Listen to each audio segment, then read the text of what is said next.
ഏവരെയും പുതിയൊരു വീഡിയോയിലേക്ക് ഞാൻ സ്വാഗതം ചെയ്യുകയാണ്. അങ്ങനെ ബോച്ചെ പുറത്തിറങ്ങി. കോടതിയുടെ കർശനമായ നിയന്ത്രണം മൂലം ഇനി മുതൽ ഞാൻ തമാശകൾ നിർത്തി എന്നാണ് ബോച്ചെ മീഡിയകളോട് പറയുന്നത്. അതിനർത്ഥം ബോച്ചയുടെ ഇന്നർ മീനിങ് ഉള്ള തമാശകൾ കേരളത്തിൽ നഷ്ടപ്പെടുകയാണ് എന്നാണ്. അതോടൊപ്പം തന്നെ അദ്ദേഹം മറ്റൊരു കാര്യം കൂടി പറഞ്ഞിട്ടുണ്ട്. ഇനി മുതൽ കേരളത്തിൽ ജാമ്യമെടുക്കാൻ കഴിയാത്ത കുറ്റവാളികൾ, അതായത് ഈ റിമാൻഡിലൊക്കെ കഴിയുന്ന ആൾക്കാർക്ക് ജാമ്യമെടുക്കാൻ കാശില്ലാതെ അകത്ത് കിടക്കുന്നുണ്ട്, അത്തരക്കാരെ കാശ് കൊടുത്ത് താൻ പുറത്തിറക്കും എന്നാണ്. ബോച്ച ജയിലിൽ കിടന്നുകൊണ്ട് അങ്ങനെ ചില ഗുണങ്ങൾ തടവുകാർക്ക് കിട്ടാൻ പോവുകയാണ്. അദ്ദേഹത്തിൻ്റെ ചാരിറ്റി പ്രവർത്തനങ്ങളിൽ ഇനി തടവുകാർക്കുള്ള ഫണ്ടുകൾ കൂടി ഉണ്ടാവും എന്നാണ് നമ്മൾ മനസ്സിലാക്കേണ്ടത്. സിനിമാ താരമായ ഹണി റോസിനെ ട്രോളടിച്ച് ജയിലിലായ ബോച്ചയെ കാണുമ്പോൾ നമുക്ക് തോന്നുന്നത് കേരളത്തിലെ നിയമം വളരെ സ്ട്രിക്റ്റ് ആണെന്നാണ്. അങ്ങനെ ആരെങ്കിലും ധരിക്കുന്നുണ്ടെങ്കിൽ അവർ വിഡ്ഢികളാണ്. കാരണം ഇതിനു മുൻപ് കേരളത്തിൻ്റെ ക്രമസമാധാന നിലയുമായി ബന്ധപ്പെട്ട് MLA ആയിരുന്ന അൻവർ ഉന്നയിച്ച പല കാര്യങ്ങൾക്കും കേസെടുക്കാതിരുന്നപ്പോൾ തന്നെയാണ് ഹണി റോസിനെ ട്രോൾ അടിച്ചു എന്ന് പറഞ്ഞ് ഈ ബോച്ചയെ അറസ്റ്റിലാക്കുന്നത്. ബോച്ചയെ അറസ്റ്റിലാക്കുമ്പോൾ കേരളത്തിലെ ക്രമസമാധാന നിലയെക്കുറിച്ച് നമ്മൾ വളരെ അഭിമാനത്തോടെ ചിന്തിച്ചിട്ടുണ്ടാവും. എന്നാൽ അതൊക്കെ വെറുതെയാണ്. സത്യത്തിൽ ബോച്ചയെ എന്തിനാണ് അറസ്റ്റ് ചെയ്തത്? ഹണി റോസ് എന്ന സിനിമാ നടിയെ കുന്തി ദേവിയോട് ഉപമിച്ച് അദ്ദേഹം ട്രോൾ അടിച്ചു എന്നുള്ളതാണ് അദ്ദേഹത്തിൻ്റെ പേരിലുള്ള ആരോപണം. അതിനുവേണ്ടിയാണ് ഇക്കഴിഞ്ഞ 4-5 ദിവസമായിട്ട് അദ്ദേഹം ജയിലിൽ കഴിഞ്ഞത്. ഇത് കേൾക്കുമ്പോൾ നമുക്ക് തോന്നുന്നത് കുന്തിദേവി എന്നൊരു പദം അത്രയധികം അപമാനകരമാണോ എന്നാണ്. കുന്തിദേവി എന്നൊരു വാക്ക് ആർക്കും ഉപയോഗിക്കാൻ കഴിയില്ലേ? ആ ഒരു പേര് ആർക്കും ഇടാൻ കഴിയില്ലേ? അല്ലെ അങ്ങനെ ആരെയും ഉപയോഗിക്കാൻ കഴിയില്ലേ എന്ന് നമ്മൾ ചോദിച്ചേക്കാം. അത്തരം ചോദ്യങ്ങൾക്കൊന്നും പ്രസക്തിയില്ല എന്ന് പ്രത്യേകം പറഞ്ഞുകൊള്ളട്ടെ. അപ്പോൾ അങ്ങനെ കുന്തിദേവി എന്ന് വിളിച്ച് അവർക്ക് അപമാനകരമായി തോന്നണമെന്നുണ്ടെങ്കിൽ അവരുടെ ഉള്ളിൽ താൻ ഭരിച്ചിരിക്കുന്ന വസ്ത്രം അത്ര നല്ലതല്ല എന്നൊരു ബോധം ഉണ്ടാവാം. അതല്ലെങ്കിൽ മറ്റൊരു സ്ത്രീയെ കുന്തിദേവി എന്ന് വിളിച്ചാൽ ഉടനെ അവർ കേസ് കൊടുക്കുമോ? അവർക്ക് അപമാനകരമായ പദം തോന്നുമോ? അതുണ്ടാവില്ല. അപ്പോൾ ഹണി റോസിൻ്റെ ഉള്ളിൽ താൻ ധരിക്കുന്ന വസ്ത്രത്തെക്കുറിച്ച് നല്ല ബോധമുണ്ട് എന്ന് വേണം നമ്മൾ മനസ്സിലാക്കാൻ. ഇത് സമൂഹത്തിന് അത്ര യോജ്യമല്ലാത്ത, രുചികരമല്ലാത്ത ഒരു വസ്ത്രമാണ് താൻ ധരിച്ചിരിക്കുന്നത് എന്ന് ഹണി റോസിൻ്റെ ഉള്ളിലും കൃത്യമായ ബോധം തന്നെയുണ്ട്. ഇക്കാര്യം കോടതിയിലും പരിഗണിക്കേണ്ടതാണ് എന്നാണ് എൻ്റെ അഭിപ്രായം. അതല്ലെങ്കിൽ ആ സ്ത്രീ തന്നെ കുന്തിദേവി എന്ന് വിളിച്ച് അപമാനിച്ചു എന്ന് പറയുമ്പോൾ അത് ഹിന്ദുക്കളെ മൊത്തമായി തന്നെ അപമാനിക്കുന്നതിന് തുല്യമാണ്. കാരണം കുന്തിദേവി മഹാഭാരത കഥയുമായി ബന്ധപ്പെട്ട ഒരു പ്രധാനപ്പെട്ട ഒരു വ്യക്തിയാണ്. അവരുടെ പേര് പോലും വിളിക്കുന്നത് അപമാനകരമായി ഈ സിനിമാ താരത്തിന് തോന്നിയെങ്കിൽ അവർ സത്യത്തിൽ ഹിന്ദുക്കളെയും അപമാനിക്കുകയാണ് ചെയ്യുന്നത്. പിന്നെ നമ്മൾ നിത്യം ഉപയോഗിക്കുന്ന ഭാഷയിൽ അശ്ലീലം കാണാൻ നമ്മൾ ഓരോരുത്തരും ശ്രമിച്ചാൽ അതിൽ മുഴുവൻ അശ്ലീലമുണ്ട് എന്ന് മനസ്സിലാക്കേണ്ടതുണ്ട്. ഉദാഹരണമായി പറഞ്ഞാൽ, ഒരു സ്ത്രീ സുഹൃത്തുമായി ഒരു മാടക്കടയിൽ ഒരാൾ ചെന്നിട്ട് എനിക്കൊരു നാരങ്ങാ വെള്ളം വേണമെന്ന് പറയുന്നു. അതോടൊപ്പം അവിടെ ആ കടയിൽ തൂക്കിയിട്ടിരിക്കുന്ന പഴക്കുലയെ നോക്കിക്കൊണ്ട് സ്ത്രീയോട് ചോദിക്കുകയാണ് ഒരു പഴം തരട്ടെ എന്ന് ചോദിച്ചാൽ അതിൽ ഇന്നർ മീനിങ് കണ്ടുകൊണ്ട് അവർക്ക് വേണമെങ്കിൽ കേസ് കൊടുക്കാം. ഇനി അതല്ല, കോളേജിൽ പഠിക്കുന്ന സുഹൃത്തുക്കൾ, അതായത് ഒരു പെൺ സുഹൃത്തും ആൺ സുഹൃത്തും അടുത്ത കോളേജ് ഡേക്ക് നമുക്കൊരു പരിപാടി നടത്തിയാലോ എന്ന് ഈ ആൺകുട്ടി പെൺകുട്ടിയോട് ചോദിച്ചാൽ അതിലും ഒരു ഇന്നർ മീനിങ് കണ്ടുകൊണ്ട് ഈ പെൺകുട്ടിക്ക് വേണമെങ്കിൽ കേസ് കൊടുക്കാം. കോളേജ് ഡേയുടെ ദിവസം തന്നെ ഒരു പരിപാടിക്ക് ഈ ആൺ സുഹൃത്ത് തന്നെ ക്ഷണിച്ചു എന്ന് പറഞ്ഞ് അവർക്ക് വേണമെങ്കിൽ കേസ് കൊടുക്കാം. അതും കേസാക്കാൻ കഴിയും. അങ്ങനെ നമ്മൾ ഭാഷയിൽ നിത്യമായി ഉപയോഗിക്കുന്ന ഏത് വാക്കുകൾക്കെതിരായിട്ടും ഇന്നർ മീനിങ് കണ്ടുകൊണ്ട് നമുക്ക് വേണമെങ്കിൽ കേസ് കൊടുക്കാൻ കഴിയും. അതിനെല്ലാം കേസെടുക്കാനും അവരെല്ലാം ശിക്ഷിക്കാനുമാണ് കോടതിയുള്ളവെങ്കിൽ കോടതിക്ക് ഇനി അതിനെ നേരെ ഉണ്ടാവുള്ളൂ. കോടതികളിൽ ലക്ഷക്കണക്കിന് കേസുകൾ കെട്ടിക്കിടപ്പുണ്ട്. അവയ്ക്കൊന്നും തീർപ്പ് കൽപ്പിക്കാതെ ഇത്തരം ചില കേസുകളുടെ പിന്നാലെ പോകുമ്പോൾ നമ്മൾ എങ്ങനെയാണ് അവയെ വിലയിരുത്തേണ്ടത്? ഇനി ഹണി റോസ് എന്ന സിനിമാ താരത്തിൻ്റെ വസ്ത്രത്തെക്കുറിച്ച് ചിലർ വാചാലരാകുന്നുണ്ട്. അത് അവരുടെ വസ്ത്ര സ്വാതന്ത്ര്യമാണ് എന്ന് പറയുന്നുണ്ട്. അതെല്ലാം സമ്മതിക്കുകയാണ്. എന്നാൽ ഹണി റോസിൻ്റെ വസ്ത്രധാരണം കണ്ട് അയ്യേ ഇതെന്ത് വേഷമെന്ന് മൂക്കത്ത് വിരൽ വയ്ക്കാത്ത ഏതെങ്കിലും സ്ത്രീകൾ കേരളത്തിലുണ്ടാവുമോ എന്നുള്ള കാര്യം സംശയം തന്നെയാണ്. അതിനർത്ഥം ഈ സിനിമാ താരം ധരിക്കുന്ന വസ്ത്രത്തിൽ എന്തോ പന്തികേടുണ്ട് എന്ന് തന്നെയല്ലേ? കേരളത്തിൽ ഹണി റോസിനേക്കാൾ അഭിനയിക്കാൻ കഴിവും പ്രശസ്തിയും സൗന്ദര്യവുമുള്ള അനേകം താരങ്ങൾ വേറെയുണ്ട്. മഞ്ജു വാര്യർ, കാവ്യ മാധവൻ, നവ്യ നായർ, നയൻതാര, അങ്ങനെ അനേകം താരങ്ങൾ കേരളത്തിലുണ്ട്.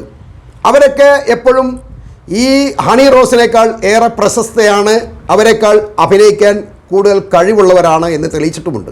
സത്യത്തിൽ ഹണി റോസ് ചെയ്യുന്നത് കേരളത്തിലെ പുരുഷകാമത്തെ കബളിപ്പിക്കുകയാണ്. അതല്ലെന്ന് ആർക്കും പറയാൻ കഴിയില്ല. അവരുടെ സുന്ദരമായ ശരീരത്തെ ഇറുകിയ വസ്ത്രങ്ങൾ കൊണ്ട് കൂടുതൽ പ്രോജ്വലിപ്പിച്ചുകൊണ്ട് അവർ പുരുഷന്മാരെ തന്നിലേക്ക് ആകർഷിക്കുകയാണ് ചെയ്യുന്നത് ഓരോ ഉദ്ഘാടനങ്ങളിൽ ചെയ്യുന്നത്. അതുകൊണ്ടാണ് ഹണി റോസ് ഉദ്ഘാടനം ചെയ്യുന്ന സ്ഥലങ്ങളിൽ ആയിരക്കണക്കിന് ലക്ഷക്കണക്കിന് ആൾക്കാർ ഇടിച്ചു കയറുന്നത്, അവരുടെ പ്രശസ്തി വർദ്ധിക്കുന്നത്, ഓരോ ഉദ്ഘാടനങ്ങൾക്കും അവർക്ക് കിട്ടുന്ന പ്രതിഫല തുക വർദ്ധിച്ചുകൊണ്ടിരിക്കുന്നത്. അത് നമ്മൾ കണ്ണടച്ച് ഇരുട്ടാക്കേണ്ടതല്ല. ഈ ബോധ്യം ഹണി റോസിന് നന്നായി തന്നെയുണ്ട്. അതിനനുസരിച്ച് അവർ കൂടുതൽ വസ്ത്രത്തെ, തൻ്റെ ശരീരത്തെ കൂടുതൽ പ്രകടിപ്പിക്കാനെന്ന വണ്ണം വളരെ വ്യക്തമായി തന്നെ ഉപയോഗിച്ചു വരികയാണ്. നമ്മളിതിനെ വിമർശിക്കുന്നതിന് കാരണം ഇത്തരം വസ്ത്രധാരണ രീതികൾ കേരളത്തിന് പരിചിതമില്ലാത്തതുകൊണ്ടാണ്. നമ്മുടെ എല്ലാ വീടുകളിൽ സ്ത്രീകളുണ്ട്, സമൂഹത്തിൽ അനേകം സ്ത്രീകളുണ്ട്. അവരാരും ഈ ഹണി റോസ് ധരിക്കുന്നത് പോലുള്ള ഒരു വസ്ത്രം ധരിക്കുന്നില്ല എന്ന് നമ്മൾ പ്രത്യേകം ശ്രദ്ധിക്കേണ്ടതുണ്ട്. അഥവാ അങ്ങനെ ആരെങ്കിലും ധരിച്ചു വന്നിട്ടുണ്ടെങ്കിൽ അവരെ സമൂഹം പൊതുവായി കുറ്റപ്പെടുത്തുന്ന ഒരു പ്രവണതയാണെന്നുള്ളത്. പിന്നെ ഈ ഹണി റോസിന് മാത്രം എന്താണ് പ്രത്യേകതയുള്ളത്?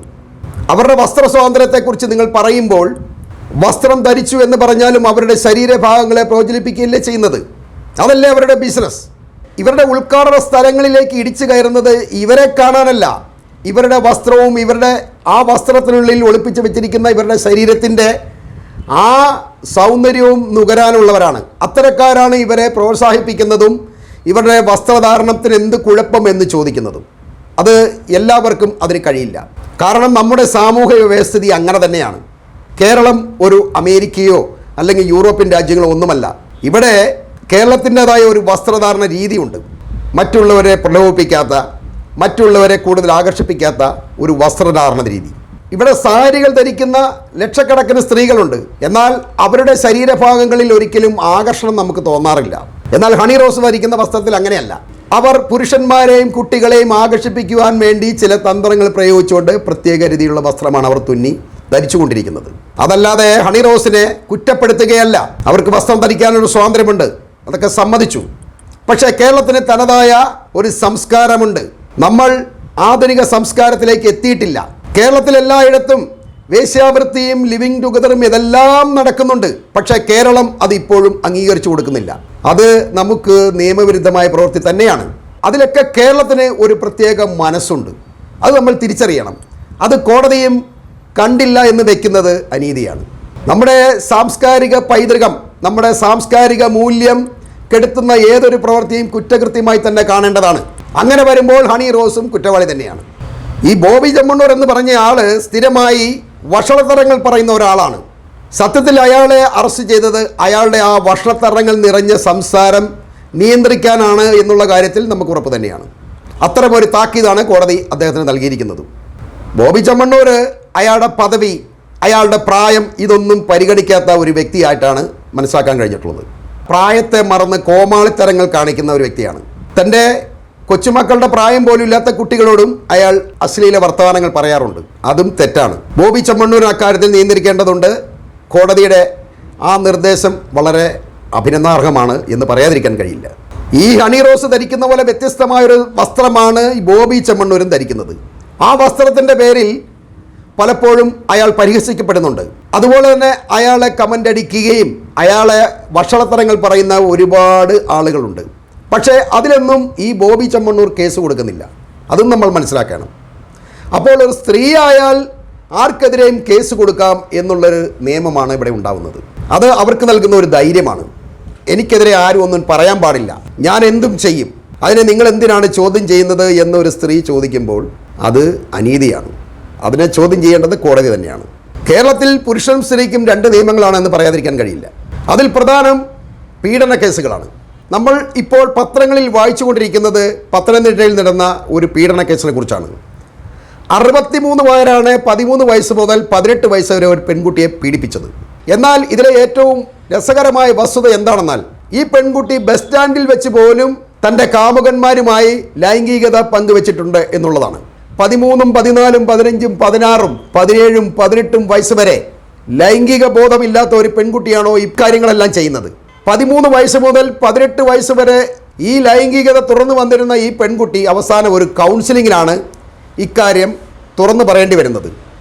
അതും ആ പെൺകുട്ടിയെ വളരെയധികം നിർബന്ധിച്ചതിന് ശേഷമാണ് ഈ വസ്തുത അവർ പറയുന്നത്. ഇതൊരു വലിയ കുറ്റകൃത്യമായി ഇന്ന് കേരളം കണ്ടുകൊണ്ടിരിക്കുകയാണ്. ഈ 13 വയസ്സ് കഴിഞ്ഞ പെൺകുട്ടിക്ക് അല്ലെങ്കിൽ 18 വയസ്സായ ഒരു പെൺകുട്ടിക്ക് തന്നെ പീഡിപ്പിക്കുകയാണ് എന്ന് തിരിച്ചറിയാനുള്ള ബോധമില്ലേ? അതാരും ചോദ്യം ചെയ്യുന്നില്ല. ഈ 63 പുരുഷന്മാരെയും ഇന്ന് അറസ്റ്റ് ചെയ്തുകൊണ്ടിരിക്കുകയാണ്. അവർ മാത്രം കുറ്റവാളികൾ, ഈ പെൺകുട്ടി ഇരയും. അത്തരമൊരു സാഹചര്യമാണ് ഇന്ന് കേരളത്തിലുള്ളത്. ഈ പെൺകുട്ടി ഇരയാവണമെന്നുണ്ടെങ്കിൽ ഈ കുട്ടി ബലാത്സംഗം ചെയ്യപ്പെടണം. ഇതല്ല, പൂർണ്ണമായും കുട്ടിയുടെ സമ്മതത്തോടു കൂടി തന്നെയാണ് എന്നുള്ള കാര്യം വ്യക്തം തന്നെയാണ്. കാരണം ഈ പെൺകുട്ടി യുവാക്കളോട് ലൈംഗികതയ്ക്ക് സമ്മതം പ്രകടിപ്പിച്ചതായി നമ്മൾ മനസ്സിലാക്കേണ്ടതുണ്ട്. അതുകൊണ്ടാണല്ലോ അവർക്ക് ബസ് സ്റ്റാൻഡിൽ വെച്ച് വരെ ഈ പ്രവൃത്തി ചെയ്യേണ്ടി വന്നത്. എന്നിട്ടും അവർ ഇരയായി മാറുന്നത് എങ്ങനെയാണ് എന്നാണ് നമ്മൾ ചിന്തിക്കേണ്ടത്. സത്യത്തിൽ അവർക്കെതിരായും കേസെടുക്കേണ്ടതാണ്. ചെറിയ പ്രായമുള്ള ആൺകുട്ടികൾ വരെ ഈ കേസിൽ പ്രതികളായിട്ടുണ്ട്. ഇത്രയും യുവാക്കളെ പ്രലോഭിപ്പിച്ച് ലൈംഗികതയിലേക്ക് എത്തിച്ച ആ പെൺകുട്ടിയും കുറ്റവാളി തന്നെയാണ്.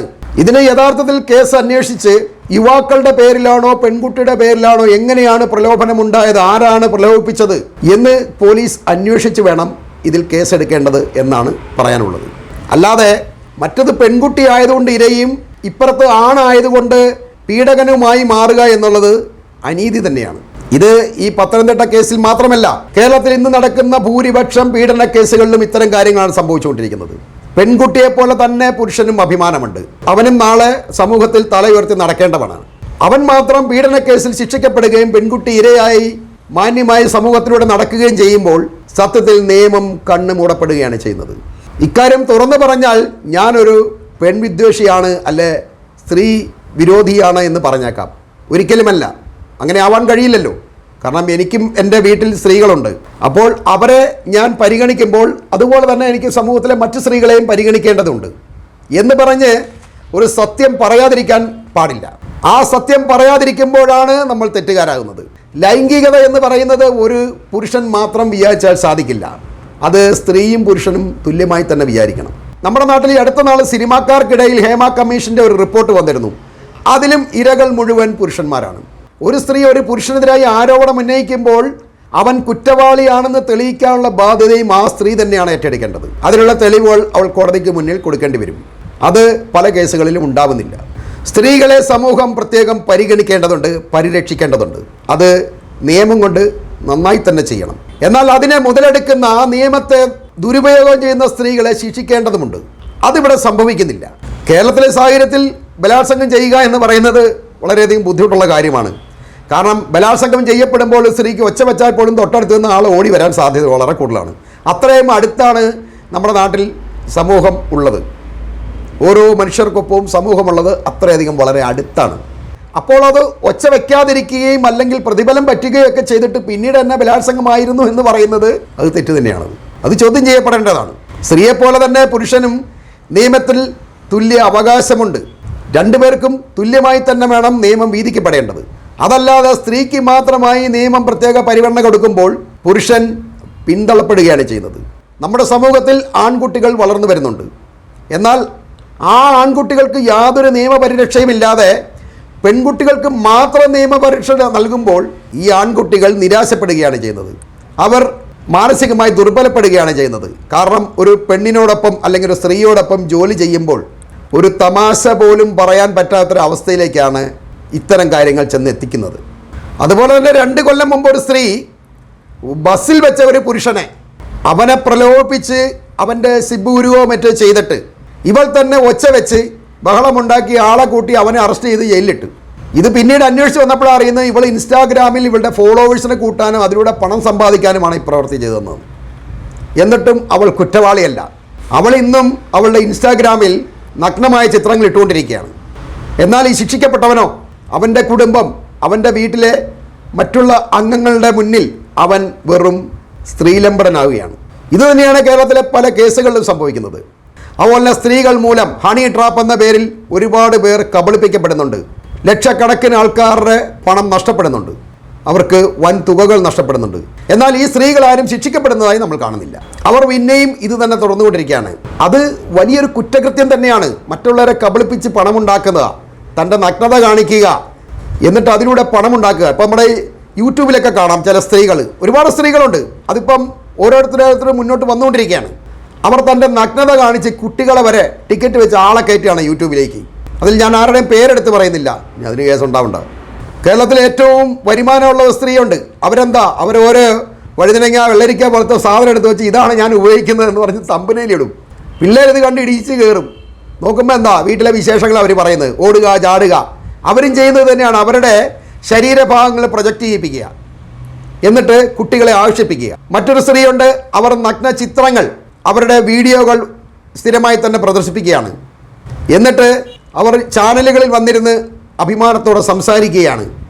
ഞാൻ എൻ്റെ സമൂഹത്തെ എല്ലാം ഉപേക്ഷിച്ചുകൊണ്ട് ഞാൻ ഈ തൊഴിലിലേക്ക് ഇറങ്ങി, എനിക്കിപ്പോൾ നല്ല വരുമാനമുണ്ട്, എൻ്റെ കുട്ടിയെ ഞാൻ രഹസ്യമായിട്ടാണ് പഠിപ്പിക്കുന്നത്, ഞാനാണ് തള്ളയെന്നറിയാത്ത രീതിയിൽ അച്ഛനാണ് അവളുടെ പേര്, ആ കുട്ടിയുടെ പേര് കൊടുത്തുകൊണ്ട് എന്നെ പഠിപ്പിക്കുന്നത്. അപ്പോൾ അവർക്ക് തന്നെ അറിയാം താൻ ചെയ്യുന്ന പ്രവൃത്തി ശരിയല്ല എന്നുള്ളത്. പക്ഷെ അതിനെതിരായിട്ട് നമ്മുടെ കേസില്ല. അല്ല, മറ്റ് പല സ്ത്രീകളുമുണ്ട് അസഭ്യ വർത്തമാനം പറയുക യൂട്യൂബിലൂടെ, അസഭ്യം മാത്രം ലൈംഗിക ചുവയോടെ പറഞ്ഞുകൊണ്ട് കുട്ടികളെയും പുരുഷന്മാരിലെ പ്രലോഭിപ്പിച്ചുകൊണ്ട് അവരുടെ ചാനലിലേക്ക് ആകർഷിച്ച് വരുത്തിക്കൊണ്ട് അവർ പണം സമ്പാദിക്കുകയാണ്. ഇവർക്കെതിരായ ഒന്നും കേസുകൾ എടുക്കുന്നില്ല. എന്നാൽ ഇത് പറയുന്ന എന്നെയോ നിങ്ങളെയോ അറസ്റ്റ് ചെയ്തേക്കാം. അതായത് സത്യം വിളിച്ച് പറയാൻ പാടില്ല എന്നുള്ളതാണ് അതിൻ്റെ അർത്ഥം. കേരളത്തിൻ്റെ നിയമത്തെ തലതിരിച്ച് കൊണ്ടുവരാൻ ചില ആൾക്കാർ നമ്മുടെ സമൂഹത്തിലുണ്ട്. അവർക്കതിൽ ലാഭം ഉണ്ടാവാം, അല്ലെങ്കിൽ അവരിത്തരം സ്ത്രീകളെ ആഗ്രഹിക്കുന്നുണ്ടാവാം, അല്ലെങ്കിൽ ഇത്തരം സ്ത്രീകളിൽ നിന്ന് അവർക്ക് പ്രതിഫലം കിട്ടുന്നുണ്ടാവും. അതുകൊണ്ട് തന്നെയാണ് അവർ ഇക്കാര്യങ്ങളിൽ മുൻകൈ എടുത്ത് മുന്നിൽ ഇറങ്ങുന്നത്. എന്തായാലും സമൂഹത്തിൽ ഇന്ന് സ്ത്രീകളെ നോക്കാൻ പോലും പാടില്ലാത്ത ഒരവസ്ഥയിലേക്ക് വന്നുകൊണ്ടിരിക്കുകയാണ് കാര്യങ്ങൾ. അവരുടെ മുഖത്ത് നോക്കി ഒന്ന് ചിരിക്കുകയോ അല്ലെങ്കിൽ അവരോടൊന്ന് ഒരു തമാശ പറയുകയോ ചെയ്താൽ ചിലപ്പോൾ നിങ്ങൾ നാളെ പിടിക്കപ്പെട്ടേക്കാം, അല്ലെങ്കിൽ അപമാനിക്കപ്പെട്ടേക്കാം. എന്തായാലും ബോച്ചയുടെ വർത്തമാനങ്ങൾ പറയാൻ വേണ്ടി അദ്ദേഹത്തെ അറസ്റ്റ് ചെയ്തത് നല്ല കാര്യം തന്നെയാണ്. എന്നാൽ ഹണി റോസ് എന്ന നടിയുടെ കാര്യത്തിലാണ് ബോച്ചയെ അറസ്റ്റ് ചെയ്തതെങ്കിൽ അത് അനീതി തന്നെയാണ് എന്ന് പറഞ്ഞുകൊണ്ട് ഞാൻ ഈ വീഡിയോ ഇവിടെ അവസാനിപ്പിക്കുകയാണ്.